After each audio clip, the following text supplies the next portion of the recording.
All right, now I'm going to introduce our presenters, and we've got a number of presenters. We're lucky to have these folks come back. The first one I'd like to introduce is Dave Roberts. He's the division chief with the Arlington Heights Fire Department. He's in charge of emergency services. This is Dave's 4th year. Let's give him a big round of applause. He's been with the Arlington Heights Fire Department for 25 years. He started when he was 6 years old. That's a true story. Really, this 25 years, unbelievable. Then John McGee, if you could stand up. John is from ADT. He's going to cover the emergency medical pendants. Then we've got Bernice Tooker, who is going to be handling a lot of different items. We've got the Director of Maintenance, Don Sampson, the Director of Activities, Connie Matoyer, and we have our Director of Building and Grounds, Mr. Paul Kokendorfer, who's going to be sharing some safety information with us at the end, along with some slides. So I am going to turn it over to Chief Roberts, and hope you enjoy everything. Remember, if you can hold your questions until the presenter is done. Thank you. Thanks, Rick. Appreciate it. Good to see everybody again. How many of you heard me speak in the last 4 years? Okay. It's going to be a lot of the same stuff. I did add a couple of things, a couple of new pictures, so it doesn't look exactly the same, hopefully to keep your attention. Like Rick said, my name is Dave Roberts. I've been with Arlington Heights Fire Department for 26 years. I'm the Division Chief of Community Risk Reduction. That just means that I get the office where everything gets dumped into it that nobody else wants to do at the fire department. And they're like, yeah, that sounds like community risk. Give it to Dave. So, which is fine with me. I like to stay busy. But in reality, that just means community risk is just looking at the data, looking at our call volume, and looking at all different types of demographics with Arlington Heights, and then putting together plans to reallocate our resources to get the best bang for our buck and the best bang for the taxpayers' dollar. So I think community risk reduction is a good thing. Obviously I do, because I'm in charge of it, but we're always striving to make the fire department better. With that said about me, I do live in town, so I'm a townie. I still get to respond to fires, which is great. They give me a vehicle and they give me an air pack, and I get to go to the fire scene and go put water over there, go put water over there, throw a ladder right there. I don't actually have to like knock down walls or anything anymore, which I did enjoy when I was a younger man, but those days are behind me. With that said, I'm going to introduce the director of, works in the health department, Darren Brown. He's director of social services. Maybe director is not the word, but I'll let Darren introduce himself and his new coworker. Hi, nice to see everyone again. I think I met a lot of you last year. It was my first time coming to the Community Risk Reduction Safety Meeting. I just wanted to take a quick second to introduce myself. I'm Darren. I am the Social Services Coordinator for the Village of Arlington Heights. And in our office, we do a lot of help assisting people with finding the resources that they need. And so if you're looking for help trying to locate a resource that you might need, or you have some needs with regards to getting equipment, that sort of thing, then we can help you find those kinds of resources, okay? And I do want to take a chance to introduce Hannah Kane. She is our new, her work is specific for seniors and persons with disabilities. So she's going to be the person that you speak with when you call over to get assistance from our office. And we're located in the Village Hall. We work with several residents here in Luther Village. So if you have a question about a community resource or you're not sure where to turn for some help, you can give us a call at the Village, okay? And we'll leave our cards up here for you guys if you want to pick one up, and Dave here can also direct you to us as well. But we're at the Village Hall. You can call the Village Hall main number and ask for our social services office, okay? So thank you again for having us. All right, thanks, Darren. Welcome, Hannah. I lost Jacob for my clicker, right? I don't know. But anyway, I got the first few slides don't really matter. I can just talk about them. The Arlington Heights Fire Department, last year we have 106 sworn members.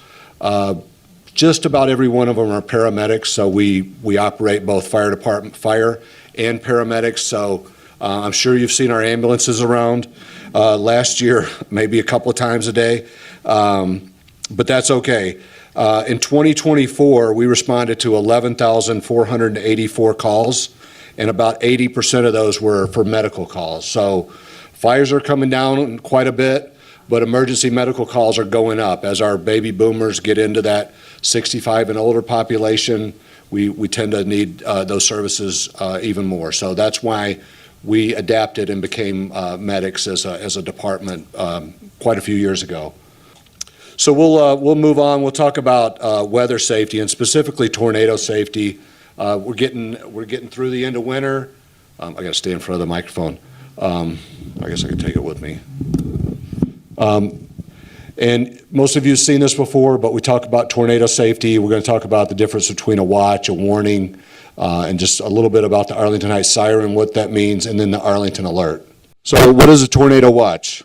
Tornado watch is just when the conditions exist and a tornado could happen. That's all it is. That's getting you prepared. What should you be doing when you hear the term tornado watch on whether you hear it on your cell phone or you see it on broadcast TV?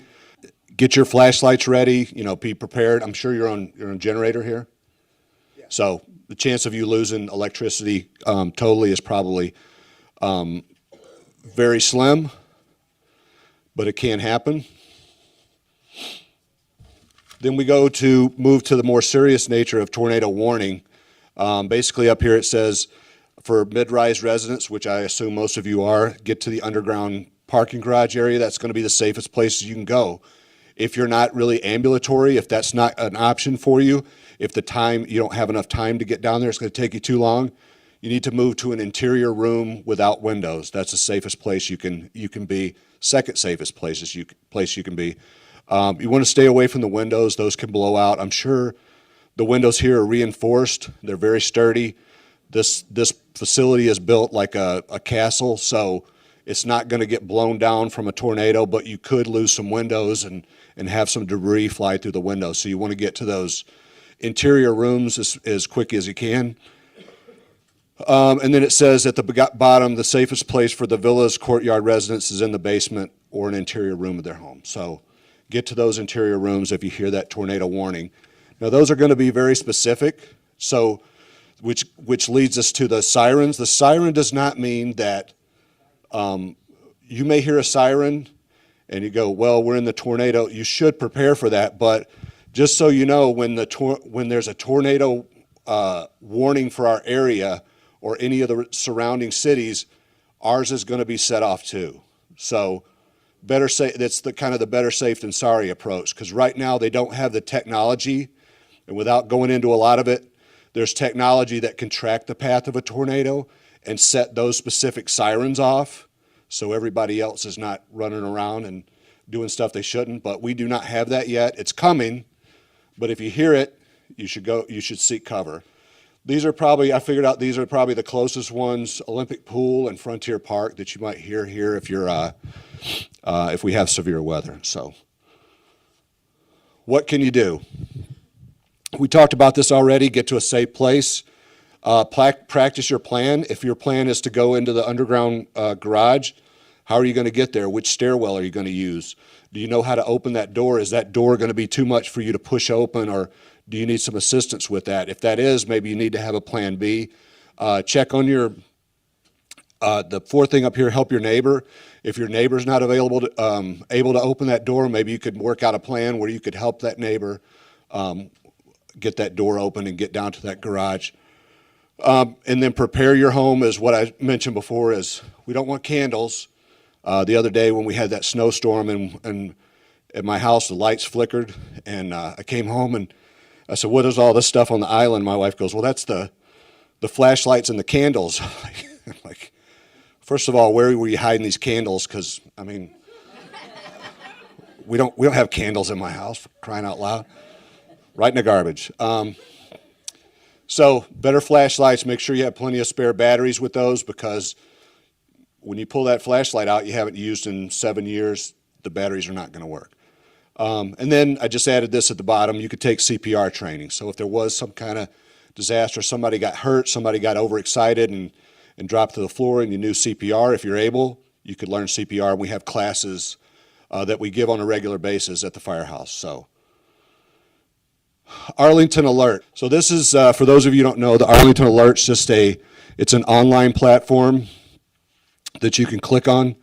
Who knows how to scan a QR code? Anybody done that before? Okay.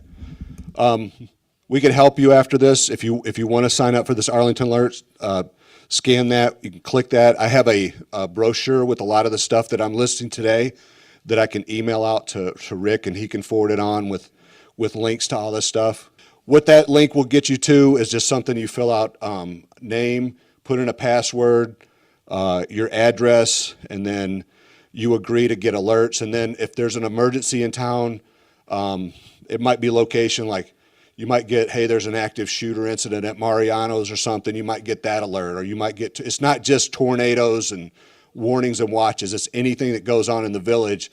And they're very judicious about how they use this. They don't just start, you're not going to get a lot of spam notifications like, hey, come to Jimmy John's and we'll give you 10% off. None of that nonsense. It's strictly for emergency use only. Okay. So I just threw this in just to talk about, to expand on weather a little bit. How many of you have smartphones? Have you enabled the weather alerting stuff on there? Have you ever had a weather alert come over on your cell phone? Did it scare the crap out of you? Yeah, me too. But it works. The first time that happened to me, I was in a camper with my wife, and it was 2 o'clock in the morning, and I was telling Rick, like, it woke me out of a dead sleep. I think it would have woken the dead, to be honest with you. It was that loud. And it was good, though, because we got into the closest shelter was the bathrooms at the campground, and it was a pretty good storm coming through. So, but that works. So if you have that, that's great.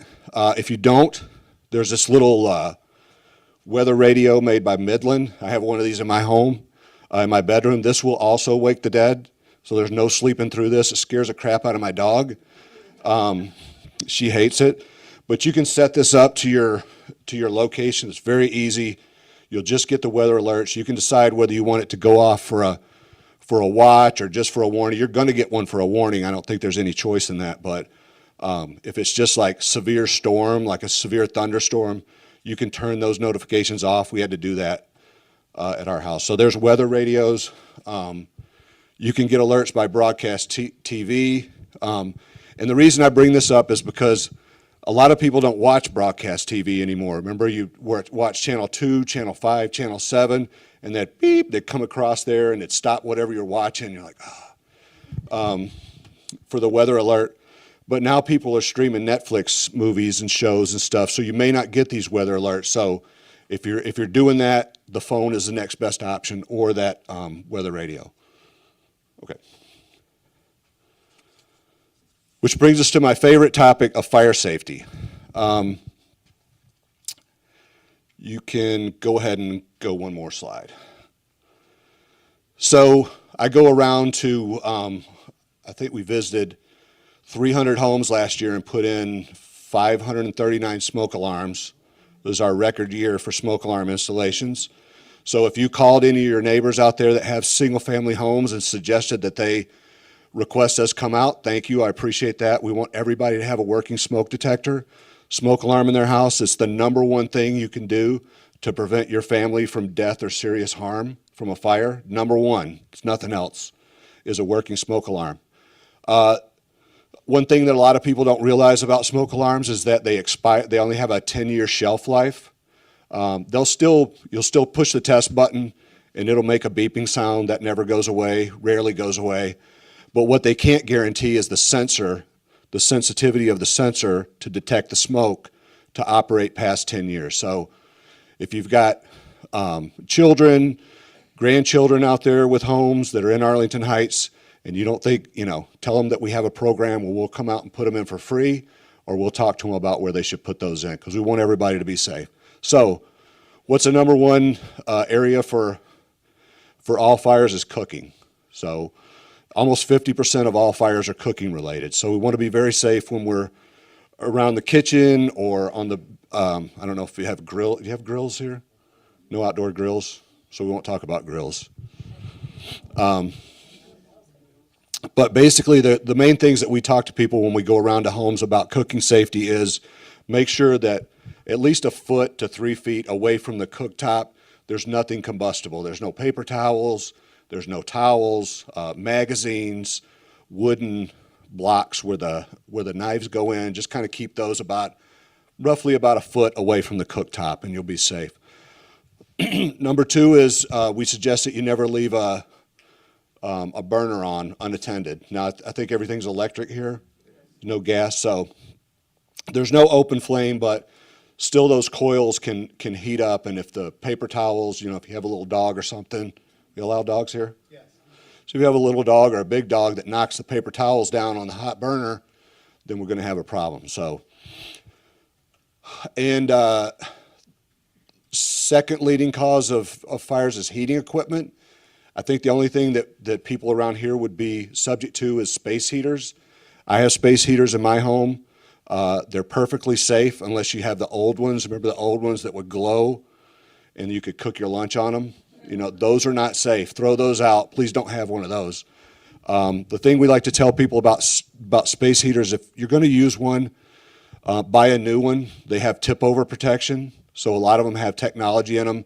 If the dog knocks them over, or if you walk by and knock them over, they're just going to shut the heating element off, and they're not going to be a serious hazard to you. The other thing is kind of like cooking. We want you to keep the area about a foot to 3 feet around it, free of anything that can combust or catch on fire. And the number one thing is do not plug them into an extension cord or one of those outlet strips. Plug them directly into a wall. They have a heating element on them. They draw a lot of electricity. If you put them into a extension cord or a outlet strip, it'll heat up, and over time it'll melt through. It has a potential to melt through those wires and then cause an arc that'll cause a fire. So we want you to plug them right into the wall and you'll be safe. And then the third thing we talk about when we go around to homes is just have a plan. Like here, it's a pretty straightforward place. You have alarms that'll ring. I think one thing I'm supposed to mention, I think it's another slide, so I won't mention it yet. But is just talk to, if you're in your unit by your alone, just go through it in your mind. If I wake up in the middle of the night, where do I need to get how do I get to the front door, to get to the hallway, to get to the stairs, to get out and away from the building should the fire alarm go off, or I smell smoke and I know there's a fire in my unit, or whatever to do with a fire.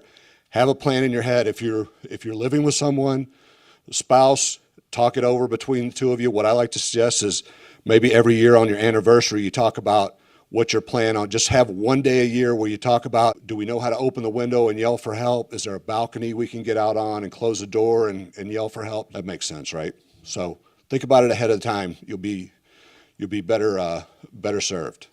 Okay.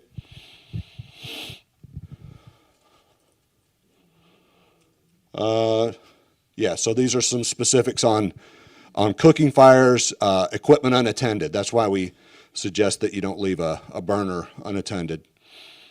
Go ahead. And then heating equipment, I found a picture of the old style space heater. And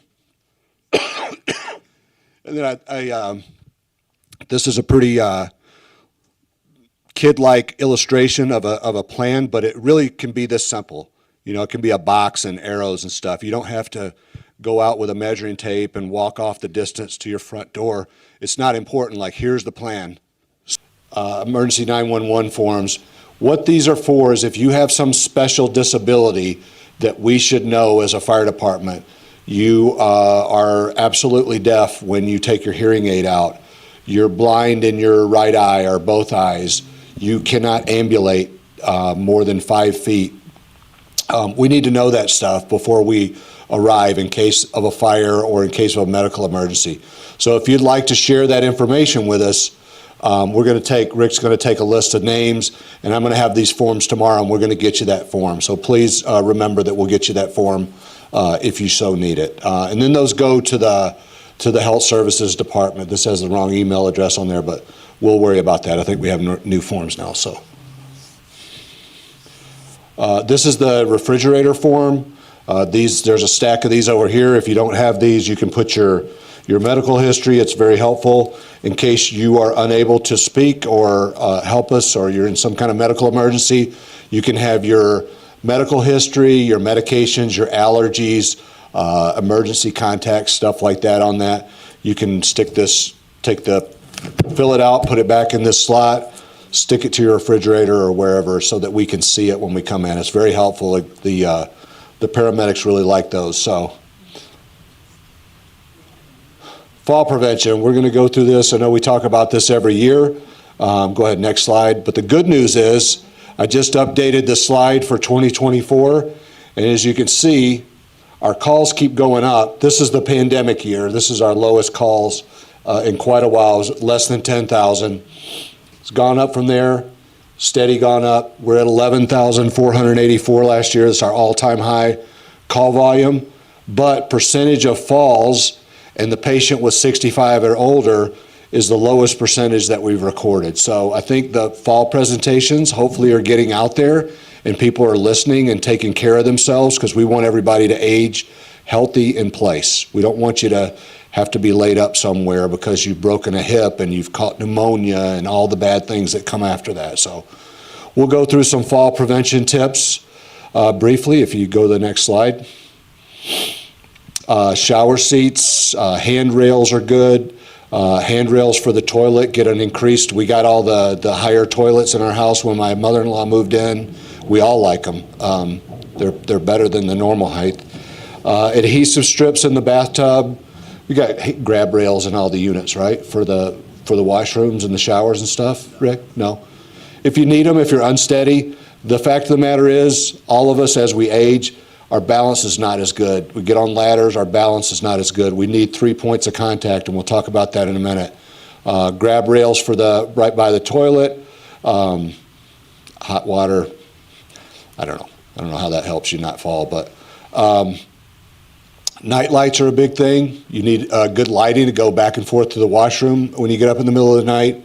A sturdy chair by places you might be standing for prolonged periods, so if you get tired, you can sit down, you don't get weak and fall down.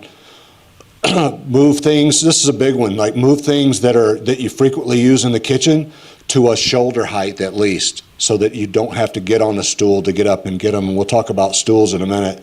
We got a good picture of a stool. If you're having some arthritis in your hands and it's tougher to turn the knobs on, get the handle style faucets can be replaced pretty easy. Go ahead. So this is what I don't want you to have, this.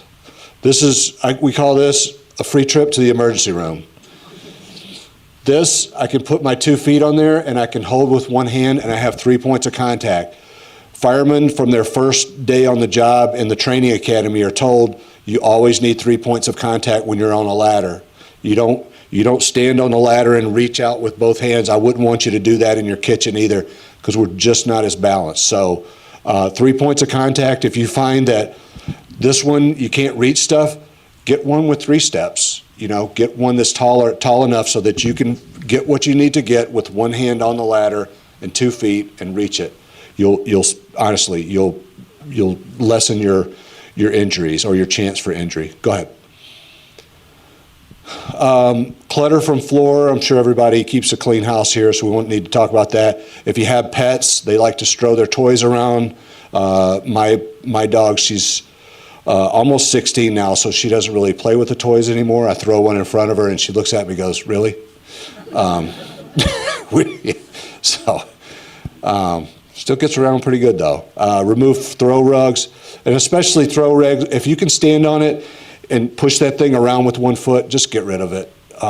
Get a new one. It's not worth it. You'll walk across that thing 100 times, and 101 you're going to the emergency room. It just takes that one time to be in a hurry. Mark uneven thresholds with contrasting tape or paint. Probably the maintenance guy doesn't want you to do that, but let them handle that part. Burnt out bulbs, replace those. Make sure your telephone's handy when you're in bed at night so you can call if you need help. You could get a rolling cart to move things around so you're not carrying them.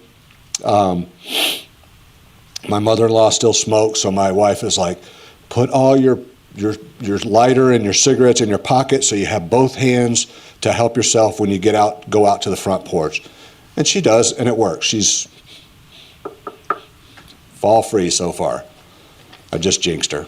And then ensure there are handrails on both sides of stairs and light switches at the top and the bottom. Packages, keep a chair where you take packages. I don't know about that. Peepholes at easy-to-use height, and then repair any loose bricks or pavement. Nancy Winkler, Arlington, 4th floor. I know Rick said the elevators do not work on a fire alarm.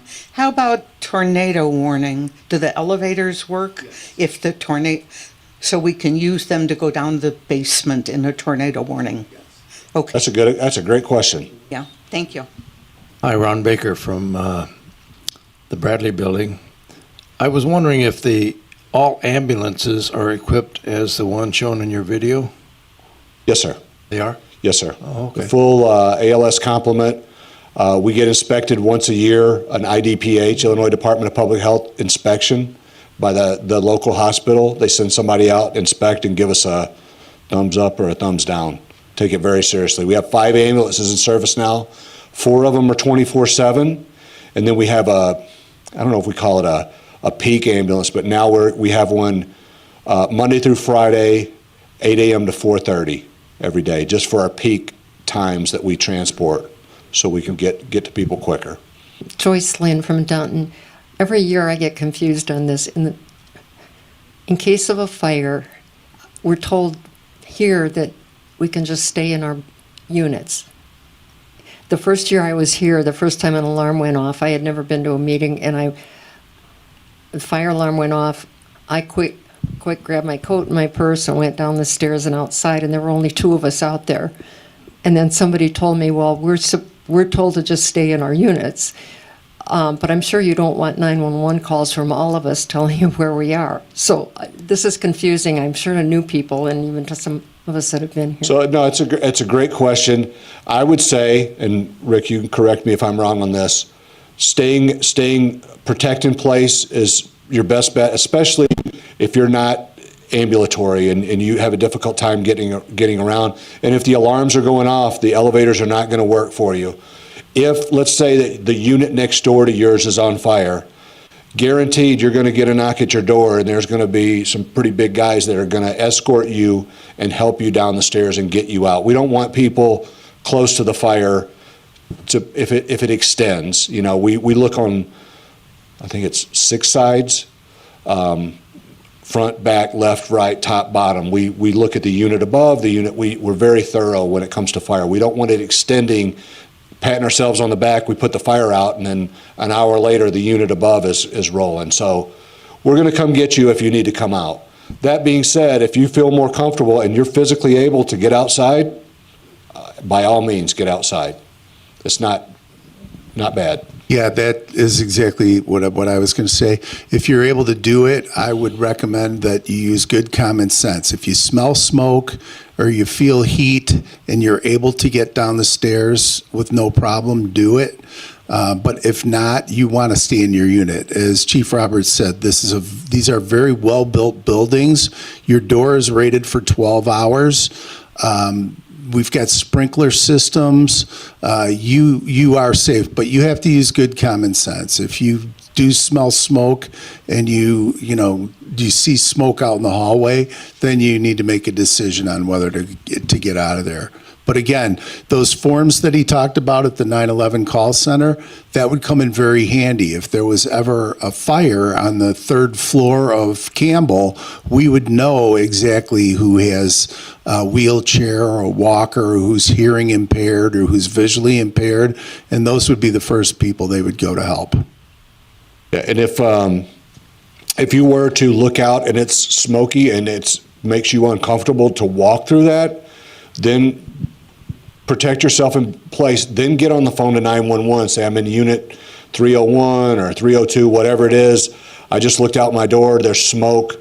I I need somebody to come and help me to get out. And that's exactly what we'll do. We're very good at it. In Arlington, well, my choice would be I would go on the balcony if I smell smoke. My safe, Sure. common sense. Yeah, just make sure that the fire's not on the balcony next to you in the wind direction. If you go out there and you're getting pummeled with smoke, go back in. But yes, get outside, and if you left your phone in, start yelling, we'll find you. Somebody will see you and come find us, and we'll throw a ladder up there and come get you down.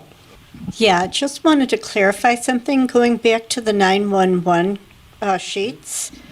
Do they need to be filled out every year?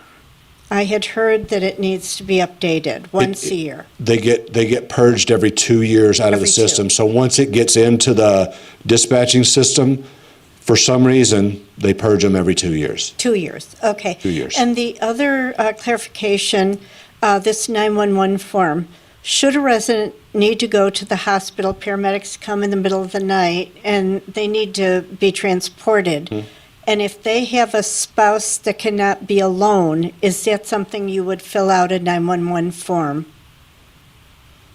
Sure. Yeah. Yeah. I mean, just so that Or you could put it on, the information sheet, thing here. Yeah, any way you can get that information to the men or women that are going to Okay. be responding would be fantastic. More, communication's key to everything. thank you. Sure. The other thing I think Rick wanted me to mention real quick is that if you call for an ambulance and an Arlington ambulance like you saw shows up, we don't charge residents for that. It gets billed to insurance or Medicare or whatever. We don't charge, if for some reason. But if you can't get back, if you're at the hospital and you call a private ambulance will charge you. And I don't know if your insurance picks that up or not. I'm not an insurance specialist, but I know that for us, we bill insurance or Medicare. But if you don't have that, or for some reason that doesn't work out, we don't go after residents of Arlington Heights, and that would be included everybody that lives at Luther Village. Okay, I really think it's important that everybody understands that. A lot of people don't want to go to the hospital because they think they're going to get a $400 or $500 bill. And I'd be apprehensive about it too, but you are not going to get a bill. You don't pay out of pocket if you get an ambulance to the emergency room. So let the paramedics come and check you out. Just because the paramedics come, it doesn't mean they're going to take you to the hospital. They're going to check you out and make sure that you're okay. That's the whole point. We want people to be safe. And sometimes when you fall, there's a reason you fell. Residents say, no, just get me up. I just want to go back to my unit. And we try to tell them we can't do that because most of the time we're going to make the injury worse. So let the paramedics come and check you out. If you're okay, they'll leave. You won't get charged. You won't have to go to the hospital. But that's good common sense. You're not going to get charged. Take advantage of it. Those are the experts. Let's make sure you're safe before you get up. Yeah, and really, you are your own expert and your own advocate, because if you're not feeling, the way you feel every day. If you get up one day and like, wow, man, I'm seeing 2 of that and 2 of these, and I just took a step and I almost fell. I had to steady myself, and then you fall. Something's going on. If you're not feeling right, call. Take a trip. Let a professional see you, diagnose you. You know what? You're just having a little bit of a little orthostatic hypertension, like you stood up too fast and your blood pressure dropped, or whatever it is. They'll send you back home. Let the doctors send you home. Our guys and men and women are not doctors. We're going to suggest that you go to the hospital. I would firmly encourage you to follow that suggestion if things are not right for you. If you just didn't take my advice and didn't change that rug or throw that rug away, or you stepped on one of those stools and you just went down and you're not hurt, and you go, well, I didn't listen to Chief Roberts, then you can tell them that and they'll let you go back to sleep. So they'll go, oh, that guy. So I'll give you his home phone number too. right, they'll call me and wake me up. You mentioned the 911 folder for your refrigerator. You're not always at home when something happens to you. And that information can be kept on your iPhone. So when you run your bicycle into a tree out on the street, the paramedics then can still get that information from your phone because otherwise it's stuck to your refrigerator. Right, but they'll just have to turn your body over because you're going to be unconscious from hitting a tree, and put your face in there so the face recognition opens it up or something. But I get your point. Yeah, it's not a bad idea to take a picture of that for them, so that if you're able, like, hey, you can show them, here's all my medications and my allergies and my medical history and stuff like that. It's a good point. But it reaches only 600 feet. Now, if I walk out there and I fall and nobody noticed me, then I'm gone. That's a good point. So John McGee is going to talk about that next, the medical pendants. But yeah, they work in your unit. They will work outside your unit. But if you're in the mailroom and you go down and you press your medical pendant, the paramedics aren't going to go to the mailroom. They're going to go to your unit because that's where the box is. And that's what's telling them there's an emergency that you've pressed the button. So it does work, but they're not going to know you're in the mailroom. So remember that. It's not a GPS system. We wanted to have a GPS system, okay? But the provider that ADT uses is AT&T, and AT&T has dead spots all over the property. I have one more thing to say where I found the answer to where your name tag, in case I fall and somebody sees me, so they can right away contact somebody. Yeah, That's I was just gonna say one more thing about along those lines, similar to that. But if you're healthy enough to take a walk or whatever, you're healthy enough to find a partner to walk with you. That's one thing. Then if one of you goes down, the other one can call for help. The other thing is, if you can't find a partner, just tell somebody where you're going. Hey, I'm going to walk around the property. I'm going to be gone about half an hour. Hopefully, if an hour passes, an hour and a half, they're going to go, well, I haven't seen Sally in a while. I need to call Rick's home number and have him go look for her. So he's going to be giving that out as soon as this is over. The name tag and my phone, those Yeah. two things. Perfect. That- Yeah. okay. Good idea. Very good. Good stuff.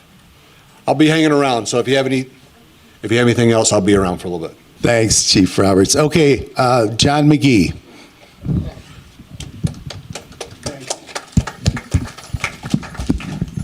Good afternoon, everyone. I'm so happy to be here again this year. My name is John McGee, and I'm with ADT's Medical Alert Systems. I am a regional manager for the Midwest, and so I'm very happy to be here again. What you're looking at now is a pendant and a wristband that you have either or, all right? And one more time, please always have your pendant on or your wristband. Most people probably know that most falls happen in the bathroom, right? So when you're ready to take a shower or a bath, keep it on. The pendant and the wristband are both waterproof, up to about 3 feet of water. Not too many people take a bath in three feet of water, so you are good to go. I'll tell you a short story. My mother has the system, and she has a pendant. And she lives in a 2-story home, and when I come over to visit her, she never has the pendant on. And I say, Mom, where is your pendant? And she says, it's upstairs. And I said, okay, so if you have an emergency, what are you going to do? And she says, well, I'll go upstairs, get the pendant, and push the button. And I said, Mom, that's not the way it works. That is not the way it works. So please, I know you're probably tired of hearing this. Please wear your pendant. For the ladies, a lot of times they want to have the pendant in under their shirt or their blouse. They don't really want to show it for whatever reason. I don't recommend that, because if you have an emergency, you'd be surprised how tough it might be to find that pendant, because it's under your blouse or under your shirt. So please, wear it outside. It's just something I strongly recommend. So when you push the button, either on the pendant or the wristband or the base unit, emergency button for the base unit, what you will hear is I'll push my button, and you're here in a couple of seconds, you're here, call in progress, call in progress, call connected. And that's when the operator will come on. This is ADT, Mr. McGee, is everything okay? Do you need help? And then, of course, if I say I do, then we're going to contact the fire department and get you help. Now, if you happen to push your pendant button accidentally, no problem. We'll come on, same thing, you're here. And you simply say, no, everything is okay. I pushed the button accidentally. I'm good to go. No problem. We will reset the unit, and you're all set and ready to go again. You can push your button as many times as you like. There's no charge for that. Well, when I say as many times as you like, what I mean is there's no charge if you happen to push it more than once or twice or 3 times within a week or a month. No problem there. All right? The emergency button on the base unit works the same way as your pendant or your wristband. Push that emergency button. Again, we come on the line with the same thing. Now, we talked a moment ago about you are outside of your apartment and you push your button, and of course, we can't hear you. We come on the line, we can't hear you, you can't hear us. We will attempt to make a call either to your landline or your cell phone just to make certain that something is going on. If we still cannot reach you, then we're going to assume rather quickly that there's a medical emergency, and we're simply going to dispatch, or not dispatch, call the fire department. Now, of course, we don't know that you're out someplace other than your apartment, but the fire department is going to, I'm sure they're going to find you wherever you are. Okay? You're testing every 90 days. That's good. I mean, it doesn't have to be tested very often, but just to make sure that it does work. I think if your personal information has changed, I think you contact B, is that correct? Yes, the administration office. Yeah, okay, administration, not B, but administration office. Let's see here. How does Mary set it off? No problem. Accidentally set it off. ADT, what happens? Where is trigger? What is the fast button? Okay. How do you test it? I'm sorry? How do you test it? Either way, you can push your own dependent button or the wristband or the emergency button. And then we'll come on the line, like I said before, and then you'll tell us, this is just a test. It's not an emergency. I'm just testing my unit, and you're good. You've tested, it works. Obviously, if we come on the line, it's working, and then we'll just reset it. Okay? Not very complicated. Hey, if I can just mention that the light will start flashing. That's how you know it needs to be reset. I don't know if you mentioned that, John. No, I but didn't. it will start flashing, and whenever you see it flashing, that's when it needs to be reset. Okay, it happens every 90 days. It was originally set up for every 30 days. And Don B and I said, no, that's not going to work. That's way too frequently. And I have to tell you that we had a resident who had his, he lived in a villa courtyard, and he had his medical pendants in an envelope for 7 years. And his wife got hurt and had to go to the hospital. So he was by himself, and he thought, you know what, I better pull the pendants out. And he called and said, you know, I don't even know how to use these. Can you come over? And he told me they had been in an envelope for 7 years. I opened the envelope, I hit the button. We got a call from ADT in about 10 seconds. So those batteries work for a long time. I'm not telling you check it every 7 years, but 90 days you're safe, okay? So that's really about it. I use the reset button and then they come on. I'm sorry, say it again? When it's blinking. So I use the reset button. Is that correct? You can do that, yes. I get connection Yes, from you can do you. that. Okay. And that will reset it. Yeah. Mm-hmm. That's Hello? my way, I understand, to do it. Hi. So, Ms. Hertha, are you talking about when it's blinking and you want to test it? Yeah. Is that what you're talking about? So if you head over here, there's a test button here. So if you hold that down, it will start the process of doing the test for you. So there's multiple ways, like Mr. McGee mentioned. You can just press the emergency button and it will go onto a call, and you just tell them it's not, an emergency. Can you test it for me? And then they'll test it for you. Or you can do it manually and you don't get a call, it just does it by itself, and at the end, it will say, test initiated, test completed. So there's Okay. multiple ways of testing it. So I should not use the reset button. No, the reset button is for us to pair the device, the pendant and or the band watch to the device. Okay. I don't know why they made it that big.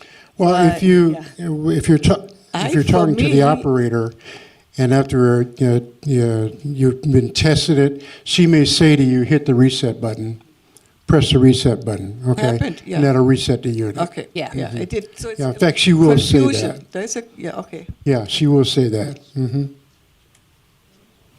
I'm Lynn Hudipo from Campbell. Everybody will hear their alarm system differently and respond differently. Mine happens to be in one end of my long living room. And if I am in my bedroom or in my bedroom bathroom, nobody could hear me, particularly if you don't have a loud voice. So I am hopeful that just because I push it, no matter where I am, they will come. Well, we're going to come on, as I said earlier, and we're going to try to speak to you, and we're not getting any communication, two-way communication, right? So we'll try one more time, and then we will try to call your cell phone or your landline just to make sure that it's not a false alarm. At that point, we're going to call the fire department. And by the way, that's not very long. I mean, you're talking a couple of minutes, okay? And the fire department is located 3 blocks from here, so the paramedics get here pretty quick. It's very close. That's a good point, though. If you are in the back of a long unit, you've got a 2-bedroom unit, you've got a door closed, and you press the button, it will register because it'll register down in the mail room. If you press your button in the mail room, it's going to go off in your unit. And as John said, if they can't hear you, they're going to summon the paramedics. Now, if something unusual is going on, contact administration, and let them know, hey, this is not quite right, and we'll get it taken care of. Yeah, the last thing we want is for people to lose confidence in this system. It's really important because your safety depends on it. All right, well, thank you very, very much.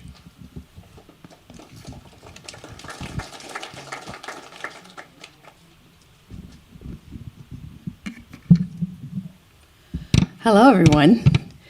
So I am talking about ADT security system, another ADT device. So believe it or not, we've come up on the 1-year anniversary of the ADT intrusion alarm system. It feels like yesterday we were just dealing with the installation process, the beeping, the troubleshooting, and the occasional, why is this thing yelling at me? So the system is fully installed in every unit, and most people have minimal complaints. The biggest complaint, the weather display isn't accurate. But let's be real, neither is the weather person on TV. So now I know some of you are enthusiastic about using the system while others pretend it doesn't exist. So, and that's okay. My job today is to give you a simple, no-nonsense refresher on how to use the system. So you can feel comfortable whether you use it every day or you just when you remember it exists. All right, so let's start. Arming your system. When you approach your alarm, so you will see the arm button up there.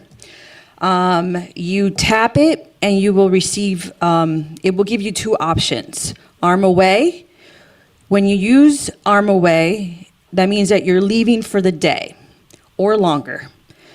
Arm home, use it when you're staying in and you want some extra security at night. After selecting whichever option you would like, it will ask you for a 4-digit digital passcode. If you choose arm away, you have 60 seconds to exit the unit before the system is fully activated. If you choose arm home, the system will secure your windows and doors while you relax inside.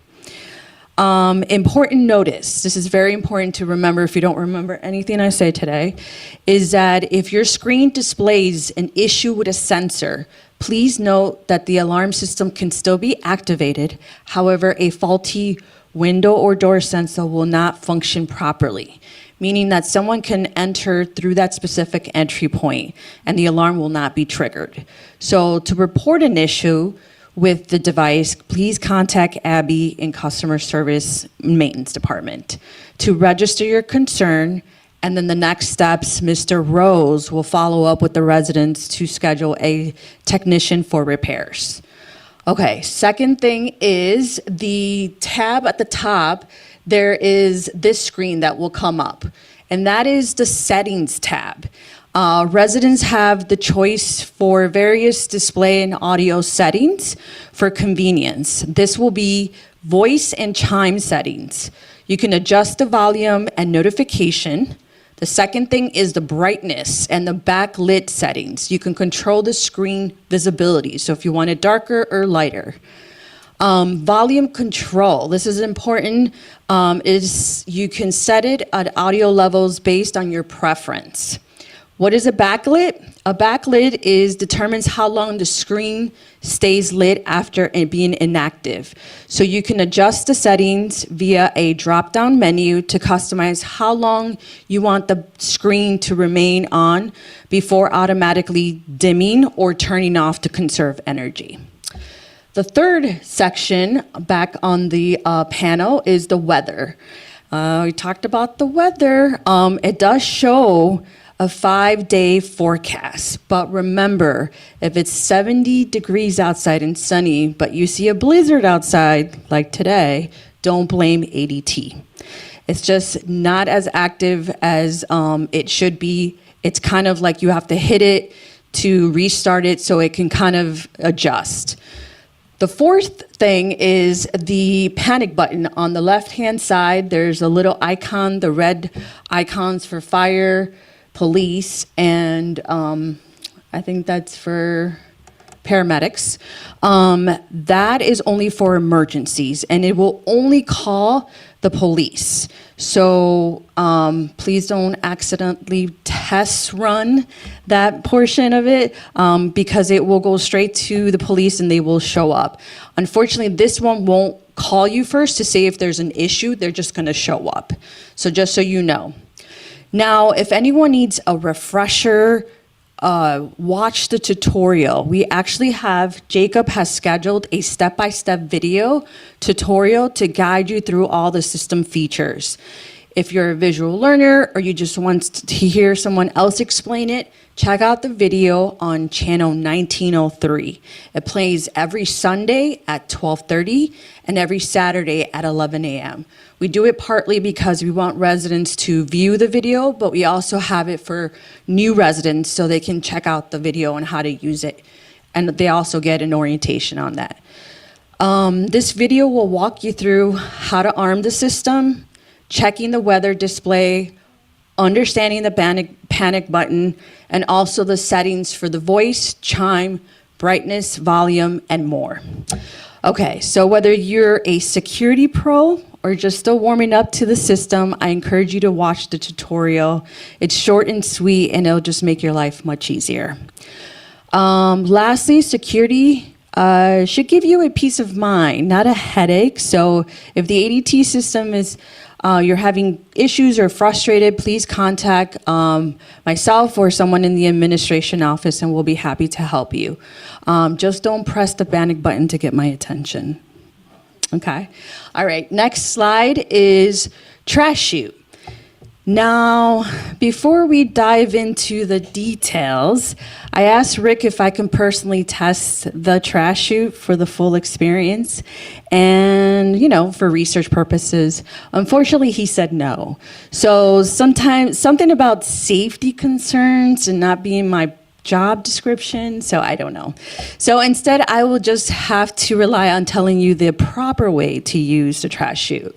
So the trash chute, which are located on the second and third and fourth floor. Please note that there is no trash chute on the first floor. First floor residents should use a designated trash room. Recycling is only available on the first floor, just a FYI. And then important guidelines. All garbage must be securely packed in tied garbage bags before placing in the chute. Do not dispose of bottles, glass, or liquids in the trash chutes, that this can cause safety hazards and maintenance issues. And especially no cardboard. And no large items, especially anything over 3 feet long, because it will get stuck and it will cause a blockage. So by following these guidelines, we can keep our trash chute safe, functional, and hassle-free for everyone. Any questions about the security alarm system or the trash chutes that I want to dive into, but I can't? He won't let me. Any questions? No? Okay. Oh, one question. Hi, Ms. Winkler. B? Yes. The second point, it said, do not dispose of bottles, glass, or liquids. You mean loose. Loose, yes. Loose. That's the key word. Glass, or liquids. Yeah. Bottles, glass, or liquids. Well, I wouldn't put liquids in, but everything should be in a bag. Bag, correct. So it should not be loose glass Yes, thrown that's out. a good point, Ms. Winkler. Okay, Not thank loose in a bag, tied. Question, I see you.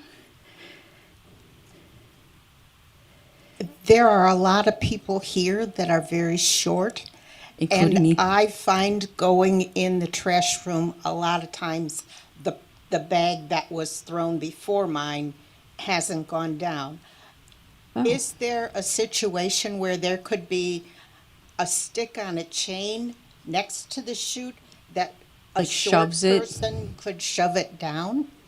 It sounds like the person before you didn't follow the instructions and they probably put something really wide. It's usually just a bag. But It's just a bag? You have to sometimes push your bag Okay. through the rubber thing. Okay. This is why I want to go through it so I can see what's going on in there. But Don said it should go through it. So there must be something going on with it. So we'll take a look at it, right, Don? Okay. Any other questions? Okay. Thank you, everyone. Who is next? Mr. Sampson. Good afternoon, everybody. Whoops. I'm a little bit taller than B. Okay, so we are going to talk about some fire things also here. This is a pull station. These are located in all the hallways in the mid-rise buildings and in Wittenberg Commons. Obviously, if you pull this, the fire department is going to show up here. That is the number one thing that happens. Okay, next one. Smoke alarms. Okay, so everybody in the mid-rise buildings has new smoke alarms. They do have a 10-year lithium battery, so we will not be obviously coming to change that battery anymore until 10 years from now. If your smoke detector goes off in your unit, it does not summons the fire department. The best thing to do is obviously keep your front door closed, because if you open your front door and smoke goes out, that is going to set off the main fire alarm and the fire department's going to show up. Best thing to do is open up your patio door, get some fresh air in there. If it's actual fire and you need to call 911, then you're encouraged to call 911. If the alarm goes off in the building, the main alarm, the best thing to do is you don't need to call maintenance, you don't need to call the front desk or anything like that. If that alarm goes off in your building, the fire department's coming, day or night, doesn't matter what time. We had a fire alarm go off a couple Sundays ago in Arlington, I got 8 calls on my phone from the answering service because it was 8:30 in the morning. I'm not here. I don't know what's going on. The fire department is on their way because that alarm is going off. They have to come and check out what's going on. They have to reset it. They have to open up all the fire doors. So that is very important. If that main alarm is going off, obviously the fire department is on its way. If there is a fire and you're close to an exit, I encourage you to go out. Get out of the building if you can. Remember, if there is a fire, your door on your unit is 12 hours fire protection. So if you can't make it out of the building, you're not close to an exit, just stay in your unit. Sooner or later, the fire department is going to come and there's going to be an all clear. Once the alarm is turned off, most of the time it's an all clear and people start spreading the word that and that indication it was somebody that burned something on their stove. So they will give you the all clear and let everybody go back to their normal activities. Okay. Sprinkler heads. Everybody's got these sprinkler heads in the hallway in their unit. You want to be very careful with the sprinkler heads. We don't want people trying to dust them or anything. This will not go off if there's smoke. It will only go off if the temperature reaches 120 degrees and that little red pin in there is full of glass. If that would break, then the sprinkler system will go off. So that is a protection, but they're in everybody's unit and everybody's hallway. We don't want anybody, I've seen, and not here, but other people put hangers on there, hang clothes from them. You don't want to touch that thing because if that red glass gets broken, you are going to have a lot of water and it's going to be dirty water from the sprinkler system because it doesn't go off. We had somebody, a contractor here a few years ago, was using a hair dryer to dry drywall mud, and they got too close and it popped that. The person had all brand new carpeting, ruined all the carpeting. And it stunk Stunk bad. So we don't want anybody touching the sprinkler heads like that. Okay, next thing. Fire alarm. If you're in Wittenberg Commons and the fire alarm goes off and you're close to an exit, you should exit the building as soon as possible. Obviously, like I said before, fire department is going to be on their way.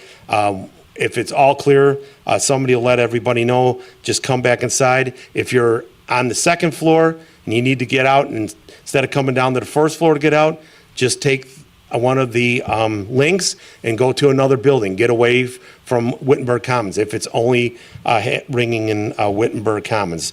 That's very important. Okay, next thing, emergencies. Let's see here. If there is an emergency, obviously call 911. We don't want anybody calling the front desk, calling maintenance, or calling the answering service. If there is a fire or something's going on, call 911 and they will send out the fire department as soon as possible.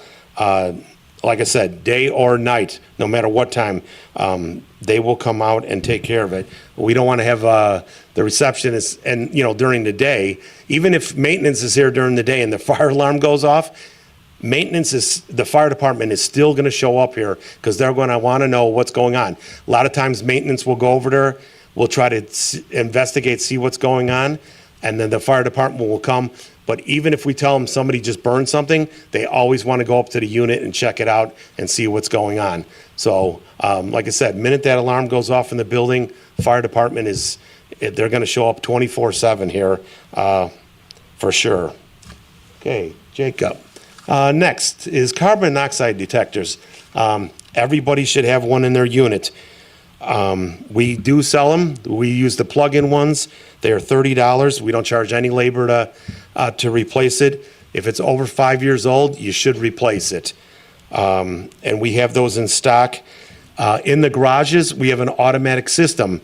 In case somebody would leave their car running, the carbon monoxide has a detector down there. It'll automatically kick on the exhaust fans in the garage. So if somebody would accidentally leave their car running and it builds up carbon monoxide in the garage, that fan will kick on and it'll take all that out, and it actually will send an alarm to our BAS system, so we will know what's happening down there and try to investigate and see what's going on if somebody did leave their car running down there.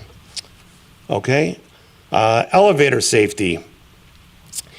If the fire alarm goes off, that elevator is going to usually go right to the first floor. That's how they have it set up. If you're stuck in the elevator and it gets stuck for some reason, there is a phone in there, an intercom. There's a button in there. You just press the button, an operator will come on. That will be from Otis Elevator. That goes directly to them. They're going to know exactly where you're at. You just tell them, if you can tell them, I'm in the Arlington building, they're going to know that. They will get a hold of the fire department, or they will call maintenance and get somebody over there to help get the person out of the elevator. But that does not go to the maintenance department. That goes directly to Otis Elevator in the elevator system. Okay, Connie will be coming up next. I also want to talk about, real quick, garage safety. When you're driving your car in the garage, please be careful, go slow, watch out for pedestrians. Remember, give the garage door a chance to go up or down. We've had a lot of doors replaced here. We're going on like number 5 here. So be very cautious of the door. When you drive up to go out, you're going to go onto a keypad basically on the ground. Let the door go up, take your time, go out of the garage. When you come in, take your time going into your parking spot. There's no rush. Other people are behind you. Just let them, be patient and let them get into their parking spot. We don't want anybody getting hurt in the garage for sure, because that can be a dangerous area down there when you don't realize there's pedestrians down there. So let's be really careful about that. Last thing. Got a lot of questions about the pond path. So the pond path gets closed December 1st every year. This year we put up horses. We've had the horses have been moved. We've had people still walking out there. The reason why we close this is even if it's a 60-degree day in December, the next day, if we have snow and it thaws and it gets onto that blacktop, it can cause black ice. Ground Pros does not salt or plow out there. The only salting and plowing they do is our fire lane, which is behind Bradley and Arlington. So we encourage you guys not to go onto the path, because if somebody does fall out there, there's less people out there. We are not out there that often. The swans are gone.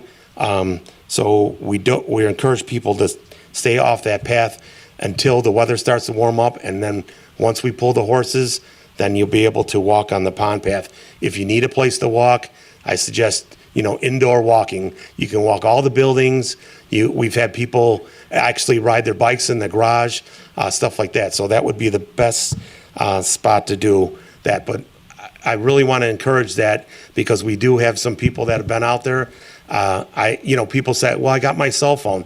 But if you fall and break your hip and you can't get to your phone, people are not going to see you out there. So let's try to stay off that pond path. And like I said, it's not salted or plowed. So I appreciate that. Anybody have any questions? Laverne Myers again.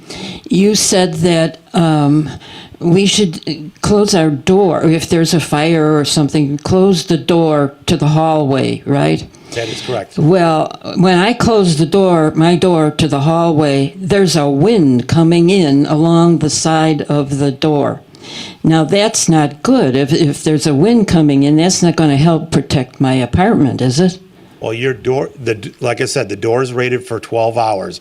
If there's a fire down in the other wing, you're not going to have to worry about it. If it's in your apartment and you set off your smoke detector, the best thing to do is open up your patio door to let the smoke out. And if you need to call 911, you should call 911. Well, I'm talking about the wind that comes in the doorway. Yeah, every door isn't totally sealed. It's not going to be a sealed compartment. But there again, it's not sealed? No, the fire is going to have to get into it would have to get into that whole hallway to start a problem. Oh. So it's not going to let smoke into your unit. Yeah, because when I walk the hall, If there's smoke in the hallway, the alarm's going to go off and the fire department's going to be here. That's why we encourage people, if you burn something, not to open your front door, because then you're going to set off the whole smoke alarm system right away. So you're going to wake up the neighbors. If you burn something, it's just better to just open up a windows and clear out your unit, instead of setting off the whole building alarm. when I walk the hallways every day, I see some doors have a white strip along the edge. Is that protecting them from? No, they're just. Because if I stand by my door, there's a wind coming right in the doorway. Yeah, it might need to be, there might be some weather stripping that needs to be replaced, that's all. Okay, Connie is up. I'll make it quick. All right, bus safety, common sense. Patience is a virtue. When you are driving distractions, I know everybody knows where they're going. The drivers on the bus use the Google map to get them where they're going. It may not be the route that they're taking that you know of because of traffic. Google Maps, it tells them where to go, the quickest way to go at that time. So letting the bus driver know he's going the wrong way, not a good idea. Entering and exiting the bus. There's where patients come in. Wait for somebody to help you up on the bus or off the bus. At that point, if you've got a walker, we'll put it on the bus. Don't worry about your walker. Just get on the bus and we'll take care of the rest. Or when you're getting off the bus, it's always nice to have an extra hand to get you off the bus. That last step is a doozy. Walkers and rollator safety. I'm going to go through this real quick.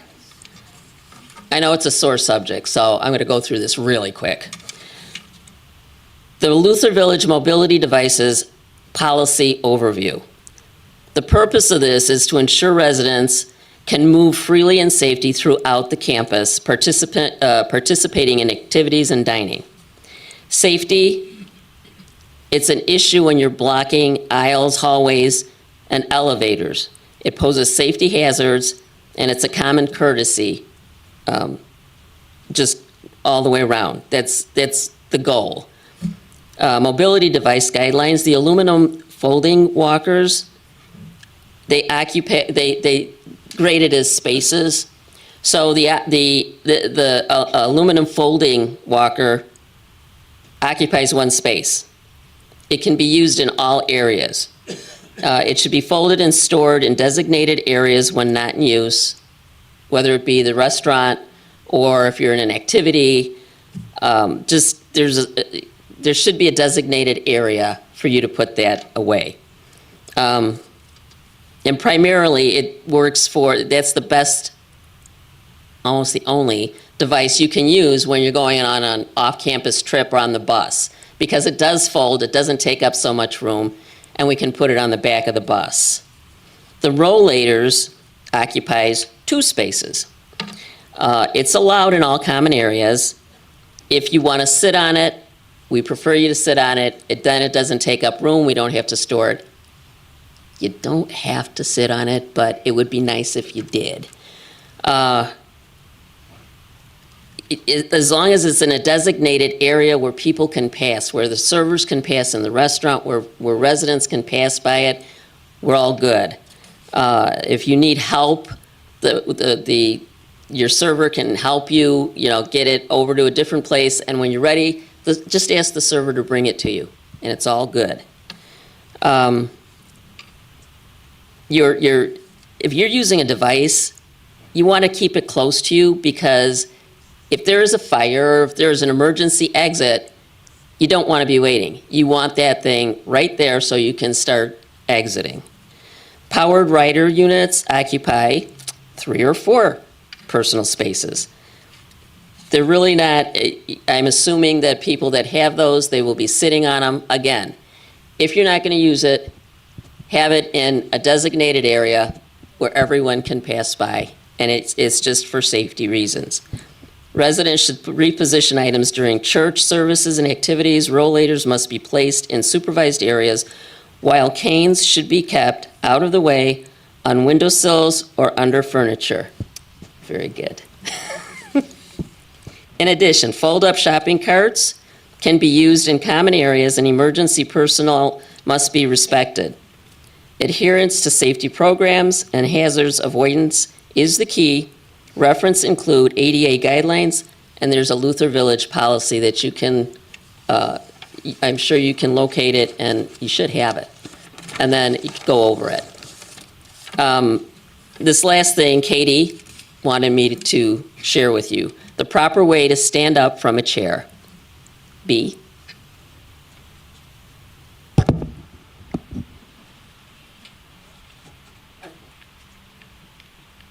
Follow my lead. Move to the edge of the chair. Hands on the armrest, walker, or chair. Lean forward, and feet positions should be shoulder width. And it's called nose over toes when you're bending over. And then still move to the edge of the chair, lean forward, push through your heels, and lift yourself up. Da, da, da, da. Easy peasy. You just got to remember it. She's telling you that because there has been residents that are having a hard time getting out of their chairs, or when they get out of the chair, they're falling out of the chair. So just, it's an easy way to remember. It's easy to get out of the chairs, and it's safe. Okay? Katie, move. Any questions? Okay, thank you, Connie. Kathy? We have two more, folks. Thanks for your patience. Hi, everybody. I'm Kathy from the Health Office, and we'll be very quick with this. First thing I wanted to bring up is everybody receives the emergency information when they are newly here. The new residents are seen by the Health Office. We provide this. There's a place for your name. The folder comes out. Fill it out as completely as you can. It's got a place for health history and medications. You should put it by your refrigerator. If the paramedics need to come in, if you're not able to speak for yourself, they're going to get this information. And they may take it with them and with you to the hospital and provide it to the hospital personnel. So the one thing you do not want to do is put any originals in here. You don't want to put your power of attorney for health care in here in original form. You would make a copy. If this goes to the hospital, you may never see it again. So you only want to keep copies in here. If you need more, if you make a boo-boo when you fill it out, we have more. We have lots in the health office. All you have to do is stop by us. Okay? And then the next kind of a big thing for safety is disposal of prescription medication. You should never, ever dispose of your medications through your septic, through your water supply. Never dump in a toilet or pour down the sink. That goes into and mixes with the municipal water supply, and some of those medications cannot be eradicated. So you want to dispose of it properly. Arlington Heights Police have a bin in their lobby. You can actually take them and dispose of them. Different pharmacies have a take back, it's called take back program, where you can drop it off at the pharmacy and they dispose of them. But you'd have to check with your local Walgreens, Walmart, Mariano's, that kind of thing. But the police station, they always have a bin. If you just have a few pills to dispose of and you want to throw it out in your regular trash, you can do that. But take it out of the pill container, pour it into some kind of a container, mix it with eggshells, coffee grounds, even dirt from outside, and just render it useless for anybody else, and then throw it away in your regular trash. So those are kind of the main takeaways.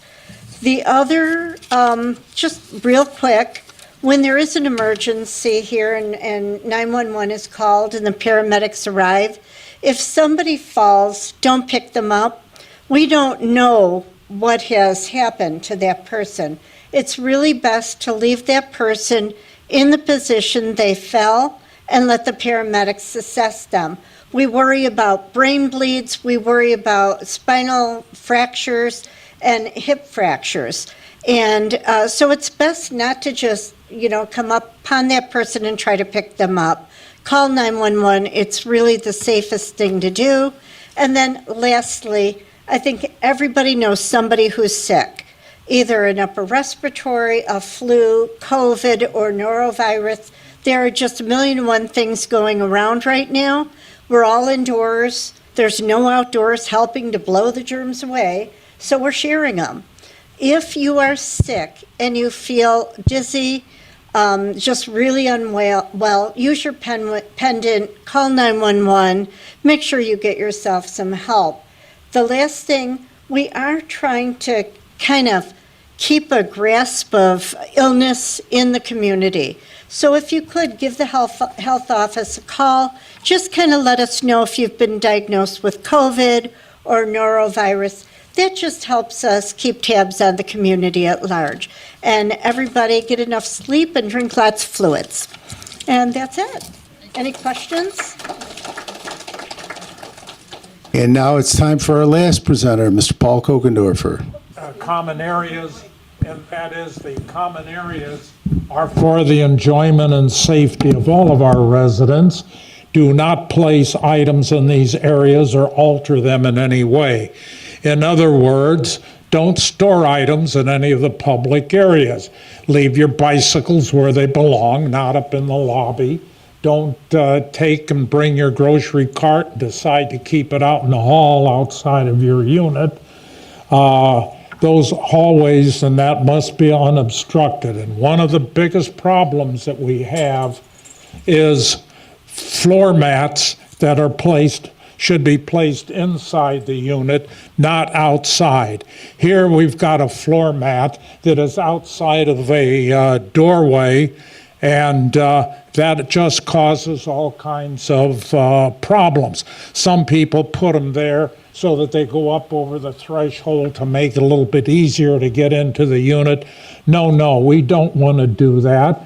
You can see we've got somebody with a walker that catches the edge of that rug, and what happens is we have another fall that takes place. And here we have this gentleman who is knocked down. If you look, he happens to have his ADT wristband on so he can call the chief to dispatch so that his broken hip, his fractured arm, and his fractured clavicle can be all taken care of at the hospital instead of laying there. So with your wristband, and don't get caught on those things. Or here's Brad, now he's got his equipment to come down and vacuum the halls or to do his shampooing in the halls, and you've got these rugs out there. It causes nothing but a problem. Now, if you do need a way to get over that transom because you have a wheelchair and you can't get over it, there are devices that you can get that can be placed on there to make it easier to get over that hump into your unit. But don't leave the carpets out. Here is a real photograph of somebody's unit with this rug outside of their door. What do you see about this thing beside a rug just sitting out there? The corner of that rug is already turned up and curled up. So if you see that kind of thing that is happening in your hallways or whatever, it's your responsibility to take and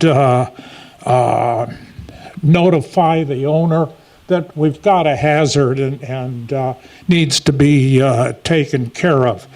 It's the good old adage that says if you want to live a long and useful life, don't fall. So let's not be putting things out here to aggravate that situation. And if you do have, even in your units, throw rugs even inside of your unit can be hazardous as well as out in the hall. So be careful with taking up of your throw rugs even in your unit. Thank you. Thank you, Mr. Kokendorfer.